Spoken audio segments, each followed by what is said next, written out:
चुनाव आयोग ने बिहार चुनाव को लेकर एक्स पर पोस्ट किया है। पोस्ट के जरिए बिहार के मतदाताओं को संदेश दिया है। लिखा है, बिहार है तैयार, मतदान केंद्र में सभी मतदाताओं का स्वागत है।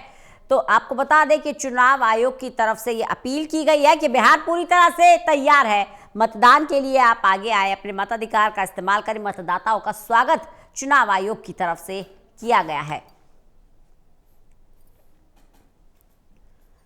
तो एक्स पर पोस्ट करा है चुनाव आयोग ने और पोस्ट के जरिए बिहार के मतदाताओं को संदेश दिया है। बिहार है तैयार, मतदान केंद्र पर सभी मतदाताओं का स्वागत है। ज्यादा से ज्यादा मतदान हो, इसके लिए चुनाव आयोग भी कोशिशें कर रहा है।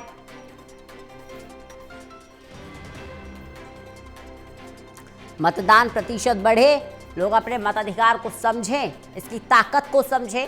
ये जिम्मेदारी चुनाव आयोग की तो है ही, साथ ही साथ हम सबकी है कि हम खुद भी अपने अधिकारों को समझें, सजग रहें, जागरूक रहें।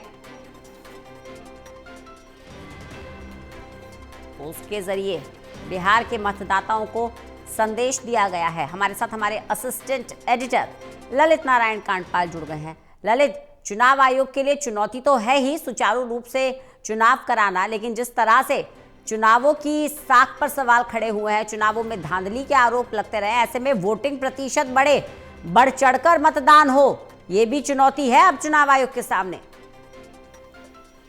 हाँ बिल्कुल, चुनाव आयोग के सामने ये भी चुनौती है और इसके अलावा चुनाव को फ्री एंड फेयर कराना भी अपने आप में बड़ी चुनौती है।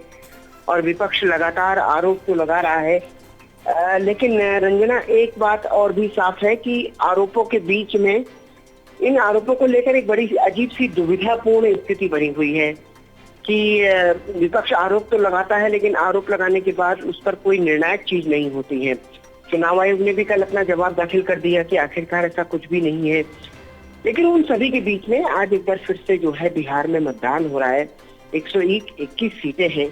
बिहार सरकार में मौजूदा जो तकरीबन आधे दर्जन मंत्री हैं, नितिन नवीन है, इसके अलावा बड़े चेहरे के रूप में विजय सिन्हा है, ये सभी लोग जो है आज इनकी मतदान करने भी जा रहे हैं और कुछ लोगों के चेहरे भी दांव पर लगे हुए हैं।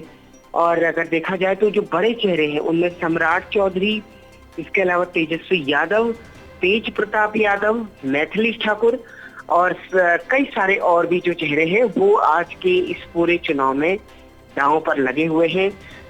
उम्मीद सभी को ये है कि इस बार का चुनाव वो जीतेंगे। लेकिन क्या बिहार की जनता परिवर्तन चाहती है? क्या बिहार की जनता ने मन बनाया है कि परिवर्तन होगा, या फिर वो एक बार फिर से भारतीय जनता पार्टी के साथ जाएगी? ये आज की पहले पोल में तय हो जाएगा। 121 सीटों पर मतदान होना है और 121 सीटों पर मतदान के बाद 14 तारीख को जब नतीजे आएंगे तो फिर ये पता चलेगा। इससे पहले जो है 11 तारीख को दूसरे चरण का मतदान भी होगा। जी, बने रहिएगा ललित, लगातार आपसे जानकारी लेते रहेंगे।